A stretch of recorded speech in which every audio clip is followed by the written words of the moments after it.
Thomas the Tank Engine loves his branch line.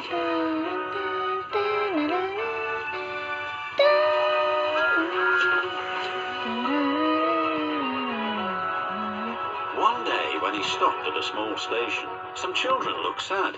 They've closed our playground and our favourite sand pit. Teacher said the sand is soiled and too dirty to play in.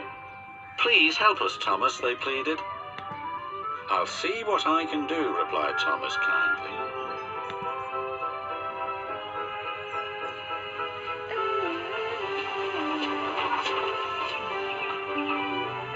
Thomas hoped things weren't quite as bad as the children had made them out to be.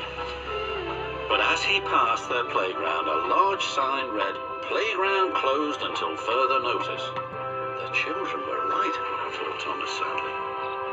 He puffed into the yards and was just about to tell the other engines about the playground when Percy rushed in. "You look glum, little Percy. What's up?" asked Gordon. "The Fat Controller told Driver that he's using Harold to show a special visitor the island instead of using any of us engines." "Despicable," said Gordon. "Disgusting," snorted Henry. "Engines are meant to take special visitors round our island, not that whirlybird thing," James exclaimed. Gordon was the first to see Harold.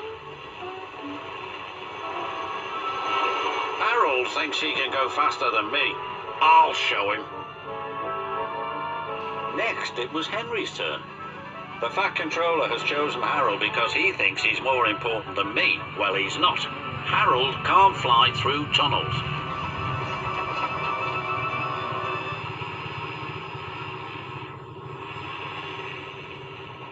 Percy stopped by a signal on his branch line near a field where sheep were grazing. Harold hovered for a while, then buzzed away. "I know what he's doing," said Percy. "He's counting sheep." And he puffed along his line, feeling much better about things. That evening, the engines talked about the situation. "Harold wants to get rid of us," said Gordon grimly. "He doesn't need tunnels," added Henry. "Don't worry, he's just counting sheep," said Percy. "Counting sheep? Pah!" snorted Gordon. "He's counting how many engines he can get rid of. He'll see how useful I am tomorrow." Thomas wanted to mention the children's playground, but solving the mystery of Harold and the special visitor came first. The next day, Gordon was travelling to collect his train. "We'll show that whirlybird just how fast you can go, Gordon," said his driver.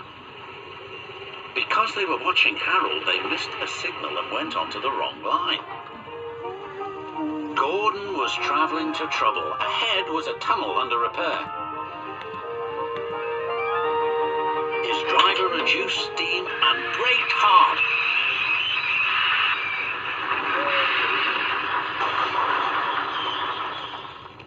But it was too late.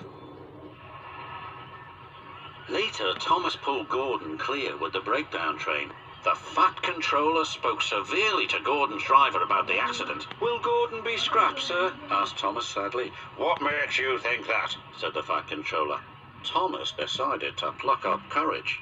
"Because the engines think the special visitor is here to see if we can be replaced by Harold," he replied. The Fat Controller laughed. "Ho, ho. Well, the engines are wrong and you shouldn't listen to rumours, Thomas.